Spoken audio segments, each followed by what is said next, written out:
Миний танаас асуух асуулт нь 1-р Петр номын 5-р бүлгийн 8-аас 10-р ишлэгтэй холбоотой.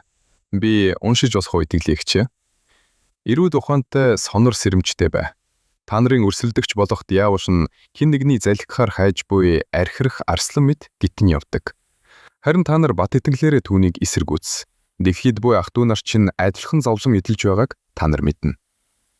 Би дэлхийд буй гэсэн энэ үгийг онцлмоор нэтгэлээгч. Бурхны үг дэлхийн газар бүрт хүрнэ гэдгийг Бурхан аль хэдийн мэдэж байсан. Мөн 10-р ишлэлдэр Христ дотор та нарыг өөрийн мөнх алдарт дуудсан бүх нэгүслийн Бурхан өөрөө төр зуур зовсны чин дараа та нарыг төгс болгож, баттгаж, бэхжүүлэн байгуулах болно гэсэн байна. Энэ сүүлийн 4 үгийг та дэлгэрэнгүй тайлбарлаж өгөөч тэнглэгч. Бурхан өөрөө биднийг төгс болгож, баттгаж, хүчирхэгжүүлж, ялангуяа бэхжүүлэн байгуулна гэдэг үгээр эзэн бидэнд юуг заахыг хүсэж байгаа юм босоо? Баярлалаа тэнглэгч. Тэгэхээр элчийн хэлсэн санаа нь энэ 8-р ишлэлээр байна. Энд тэр хэлэхдээ эрүүл ухаантай, сонор сэрэмжтэй бай гэсэн байна. Сонор сэрэмжтэй байна гэдэг нь шүнжэнгөө унтахгүй байхыг хэлэхгүй. Харин сэтгэл дотроо сэргийх байхыг хэлнэ. Үүнд Библи унших, эзний сургаалт анхаарлаа хандуулах, Бурхны зомоор явах, амьдралынхаа хэм маягийг тунгаан бодохыг хэлэх юм аа. Бид тэгэхээр өөрийнхөө тухай эргэцүүлэн бодож, өөрөөсөө би Бурхан таалагдаж байна уу үгүй юу гэж асуух хэрэгтэй. Энэ сонор сэрэмжтэй сэргийх байхыг хэлж байгаа юм.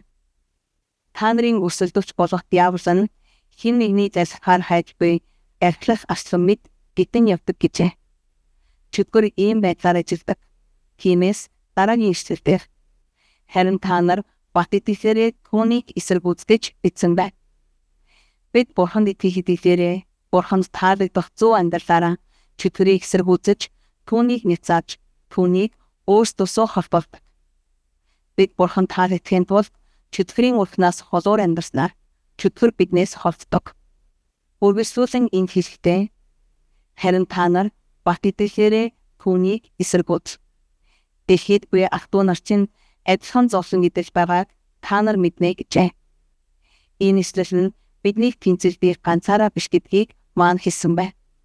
Үргэлжлүүлэн та нарыг өөрийн мөнх алдарт дуудсан бүх нэгүслийн Бурхан гэж бичсэн байна. Хэрв бид Бурханд дуулууртай байж, түүнийг хайрлаж, бүх зүйлээрээ түүнд таалагдахыг хичээвэл Бурхан бидэнд тусалдаг. Тэгэхээр Бурхан биднийг яадаг вэ? Энд хэлэхдээ Бурхан та нарыг төгс болгож, баттгаж, бэхжүүлэн байгуулах болно гэсэн байна. Энэ нь тэр биднийг сүнслэхээр босгон байгуулж, түүнтэй байнгын бат бөх харилцааг өгөхийг хэлж байгаа юм. Бурхны амлалт нь хэрв та түүнд таалагдахыг хүсэж, амьдралаа түүнд нийцүүлбэл тэр таныг юрууж, босгон байгуулж, дэмжин, халамжилж хамгаалдаг. Энэ бүх зүйлсийг Бурхан бидний амьдралд хийдэг.